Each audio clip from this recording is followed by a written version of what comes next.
আসসালামু আলাইকুম রহমতুল্লাহি বরকাত। নমস্কার, আদাব। আমি রফিক শেখ, ওয়েস্ট বেঙ্গল, ইন্ডিয়া থেকে বলছি। সর্বপ্রথমে জানাই আমাদের সিও এস মুখারি সাহেবকে অসংখ্য অসংখ্য ধন্যবাদ। তিনি আমাদের নতুন জায়গা, নতুন আদর্শ, নতুন নীতি নিয়ে আমাদের নতুন জায়গায় পৌঁছাবেন। তাই আমাদেরকে টেস্ট করছেন, আমাদের কেমন খেলতে হবে আমাদের এই মাঠে, ভিক্টোরিয়া উইথ অ্যাসের মাঠে। সেইটার সম্বন্ধে আমরা দু চার লাইন কবিতা ছন্দের মাধ্যমে আপনাদের সামনে আমি তুলে ধরছি। অ্যাশ মুফারের কোম্পানিটাই টেস্ট খেলার মতো, তাড়াহুড়ো করে খেলতে হলেই বিপদ কিন্তু বাড়ত। ধরেই ধরেই খেলবে তোমরাই, সময় অনেক পাবে।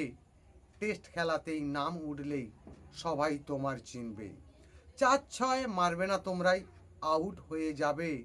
শর্ট রান নিয়েই তোমরা ম্যাচ জিতেই আসবে। বড় রানের টার্গেট আমাদের, মাথা ঠান্ডা রেখেই খেলবো।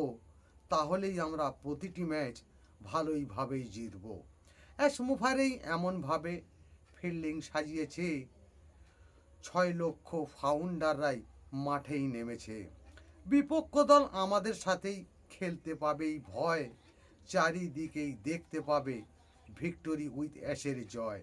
অ্যাশ মুফারের বলের গতি কেমন হবেই জানো, মেঘে মেঘে ঘর্ষণ হলে আওয়াজ যেমন হবে, সামনে কোনো ব্যাটসম্যান থাকলেই তালা লেগেই যাবে। মানব জাতি ঘরে বসেই দেখবে এমন খেলা, ভিক্টোরি উইথ অ্যাশের মাঠে 800 কোটির মেলা। অ্যাশ মুফারে ধন্যবাদ। ভিক্টোরি উইথ অ্যাশ জিন্দাবাদ। আপনাদের যদি ভালো লেগে থাকে লাইক কমেন্ট শেয়ার করুন। ধন্যবাদ।